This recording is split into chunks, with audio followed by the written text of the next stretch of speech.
আসসালামু আলাইকুম বন্ধুরা, ম্যাগনেটিক সার্চের মাধ্যমিক বাংলা প্রথম পত্র বিষয়ক ধারাবাহিক ভিডিও টিউটোরিয়ালের আজকের এই পর্বে তোমাদেরকে স্বাগতম জানাচ্ছি। আজকের ভিডিওটি নির্মিত লেখিকা জাহানারা ইমামের লেখা ৭১-এর দিনগুলো এই প্রবন্ধটির উপর। তো ৭১-এর দিনগুলি প্রবন্ধটি আসলে স্মৃতিচারণমূলক রচনা। এগুলো কিন্তু ৭১-এর দিনগুলি হচ্ছে দিনপুঞ্জি আকারে রচিত একটি মুক্তিযুদ্ধ নিয়ে স্মৃতিচারণমূলক রচনা। তো আমি প্রথমে তোমাদেরকে এই ৭১-এর দিনগুলো যেই সারসংক্ষেপ বা পাঠ পরিচিতি আছে সেখান থেকে একটু সহজে সঠিক বুঝে দিব, এবং পরবর্তীতে আমি এই যে লেখাটা আছে এখান থেকে, অর্থাৎ এই ৭১-এর দিনগুলোর যেই মূল বিষয়গুলো আছে বা যেগুলো তোমাদেরকে মনে রাখা প্রয়োজন, পরীক্ষায় আসে, এ ধরনের জিনিসগুলো আমি তোমাদেরকে দেখিয়ে দেব। তো চলো শুরু করছি।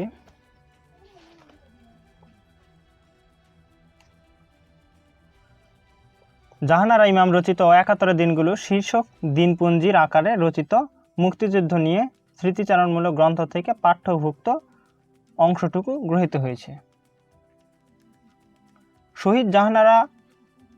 শহীদ জননী জাহানারা ইমাম মুক্তিযুদ্ধে তার সন্তান রুমিকে হারিয়েছেন। এই রচনায় গভীর বেদনার সঙ্গে আভাসে ইঙ্গিতে তিনি তার হৃদয়ের রক্তক্ষরণের কথা ব্যক্ত করেছেন। পশ্চিম পাকিস্তানি হানাদার বাহিনীর অতর্কিত হামলায় প্রথমে ঢাকার নগর জীবন বিশৃঙ্খল হয়ে পড়েছিল। শিশু কিশোররা স্কুলে যাবে না, কিন্তু হানাদার বাহিনী জোর করে স্কুল কলেজ খোলা রাখবে। বিখ্যাত ব্যক্তিদের নিয়ে জোর করে রেডিও টিভিতে বিবৃতি প্রদান করাবে। আর হত্যা, লুণ্ঠন, অগ্নিসংযোগ তো আছেই। এই ছিল সেই দুঃসময়ে ঢাকার অবস্থা। সেই দুর্বিষহ অবস্থার মর্মন্তুদ বিবরণ পাওয়া যায় এই স্মৃতিচারণে। বিশেষ করে গর্ভজাত সন্তান রুমিকে বাঁচানোর জন্য হানাদার বাহিনীর কাছ থেকে ক্ষমা প্রার্থনা না করে লেখিকা যে আত্মমর্যাদা এবং স্বাধিকার চেতনার পরিচয় দেন তা তুলনারহিত।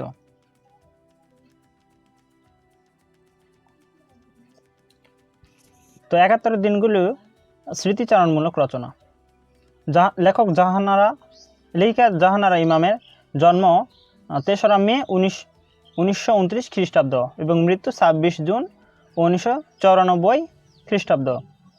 তো লেখিকা জাহানারা ইমামের একটা শখ ছিল বা নেশা ছিল, সেটা হলো বাগান করা।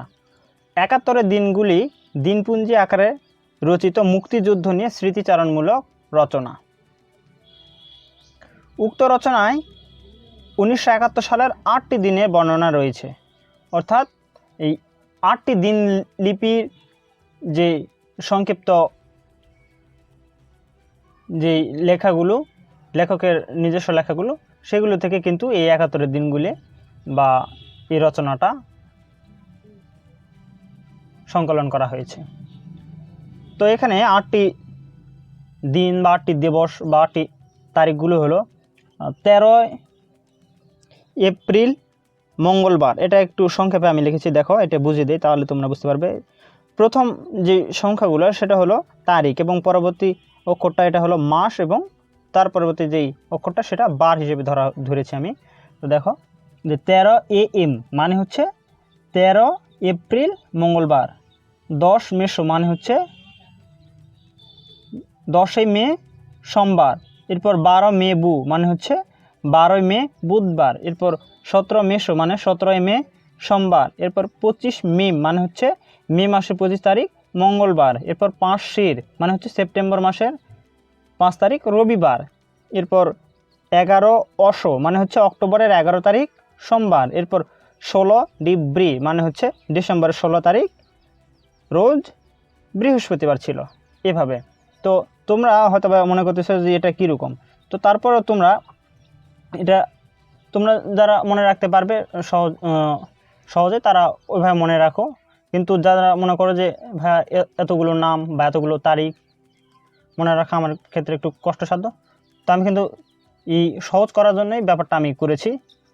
তুমি যদি 2-1 রিভিশন করো, 2-1 রিভাইজ করো যে এই ডেটগুলো, যে 13 AM, 10 মেশো, 12 মেবু, এরকম 2-1 পড়তে পড়তে কিন্তু তোমার জিনিসগুলো আয়ত্তে চলে আসবে। এবং আমার সময়ে আমি এভাবেই কিন্তু পড়েছিলাম এবং আমি পরীক্ষা কমনও পেয়েছিলাম একটা টিক। এজন্য তোমাদেরকেও আমি এভাবে শেখাচ্ছি। এরপর যুদ্ধের সময় জামি 10ম শ্রেণীর ছাত্র ছিল। আচ্ছা, জামিকে, জামি হলো লেখিকার ছোট ছেলে, যেহেতু লেখিকার নিজস্ব দিনলিপি ছিল এটাই, এবং লেখিকার 2 সন্তান, বড় ছেলে হলো রুমি এবং ছোট ছেলে জামি। তো ছোট ছেলে জামি 10ম শ্রেণীর ছাত্র ছিল। রচনায় 4 দিন ধরে বৃষ্টি হচ্ছে। তো রচনার প্রথমে শুরুর দিকে আমরা কিন্তু বৃষ্টির কথা পাই। তো 4 দিন ধরে বৃষ্টি হচ্ছিল। 1971 সালে মে মাসের 1 তারিখে প্রাথমিক স্কুল এবং 9 তারিখে মাধ্যমিক স্কুল খোলার হুকুম হয়েছিল। এগুলো গুরুত্বপূর্ণ, আমি কিন্তু এই জিনিসগুলো কিন্তু, এই বিষয়বস্তুগুলো কিন্তু আমি তোমাদের সামনে তুলে ধরতেছি। পাকিস্তানি সেনাবাহিনী ঢাকার 6 জায়গায় গ্রেনেড ফেলেছিল। 29শে সেপ্টেম্বর করাচি থেকে মতিউর ঢাকা এসেছে। মেধাবী তরুণ রুমি পাকিস্তানি সেনার নিকট আটক হয়েছিল। অর্থাৎ লেখিকার বড় ছেলে রুমি পাকিস্তানি সেনার নিকট আটক হয়েছিল। তাই করা হোক, এখানে লেখিকা এই কথাটা বলেছেন যে তাই করা হোক। তো যখন তার সন্তান অর্থাৎ রুমিকে আটক করা হয়েছিল, তখন তার পরিবার থেকে, অর্থাৎ জাহানারা ইমামের পরিবার থেকে এরকম ভাবনা বা বুদ্ধি বের করা হলো যে যে করেই হোক তাদের সন্তানকে যেন সেই আটক স্থল থেকে যেন ছাড়িয়ে নিয়ে আসা হয় বা ফিরিয়ে আনা হয়। তো এতে তাদের পরিবারের যে সদস্য যেই কথাই বলুক না কেন, লেখিকা শুধু মাথা নেড়েই এটাই বলতেছিলেন যে তাই করা হোক, তাই করা হোক। মানে সন্তানকে ফেরাতে মা যতটা মানে মনের দিক থেকে ভেঙে পড়েছিলেন, এবং এভাবে শুধু তাই করা হোক বলে কিন্তু তার মানে আত্মার যে প্রকাশটা শুধু এটা করেছিলেন। তো তাই করা হোক, এতে প্রকাশ পায় সন্তান বাৎসল্য। অর্থাৎ সন্তান যেহেতু কাছে নেই, এতে মায়ের অনেক কষ্ট, এবং এতে মা অন্য কিছু আর বুদ্ধি বের করতে পারতেছিল না, শুধু যে যাই বলতেছিল তাতে শুধু মা সাড়া দিচ্ছিল। পাকিস্তান সরকারের কাছে মার্সি পিটিশন করলে রুমি ছাড়া পেত। তো সবাই একটা উপায় বের করলো যে আমরা যদি সবাই মিলে একটা উপায়ে উপস্থিত হই, যে আমরা যদি একটা মার্সি পিটিশন করি বা শাস্তি থেকে অব্যাহতি চেয়ে যে আবেদন, সেটা কিন্তু মার্সি পিটিশন। তো আমরা যদি পাকিস্তান সরকারের নিকটে একটা মার্সি পিটিশন করি রুমির নামে, তাহলে হয়তো বা আমরা রুমিকে ছাড়া পেতে পারি বা রুমিকে আমরা ফেরত পেতে পারি, রুমির জীবনটা রক্ষা হয় এবং আমাদের পরিবারে একটু ভালো সিস্টেম চলে আসে। তার কারণ আমরা তো আমাদের সন্তানকে ছাড়া ভালো নেই, ওকে যে করে হোক ফেরাতে হবে। তো তার জন্য মার্সি পিটিশন করা যেতে পারে, এরকম একটা ভাবনা ছিল। কিন্তু মার্সি পিটিশনটা তারা করেনি, তার কারণ আমরা বাঙালি কিন্তু আমাদের অহংকারে উজ্জীবিত ছিলাম।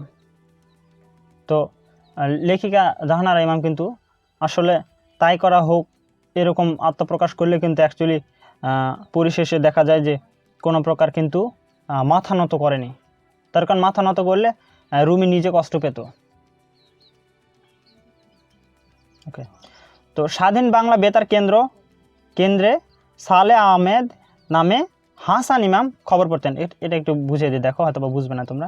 তো হাসান ইমাম স্বাধীন বাংলা বেতার কেন্দ্রে কিন্তু খবর পড়তেন, কিন্তু এই নামটা যদি তিনি সঠিক নামটা প্রকাশ করা হয় তাহলে কিন্তু হাসান ইমামকে ধরে নিয়ে যাওয়া হবে, পাকিস্তানি বাহিনীরা ধরে নিয়ে যাবে এবং তাদের মতো করে হয়তো বা খবর পাঠ করতে দেবে, কিন্তু একটু তাদের মতো করে পড়তে দেবে, মানে মানুষ যেন, জনগণ যেন একটু বিশৃঙ্খলায় পড়ে যায় এরকম করে পড়তে দেবে।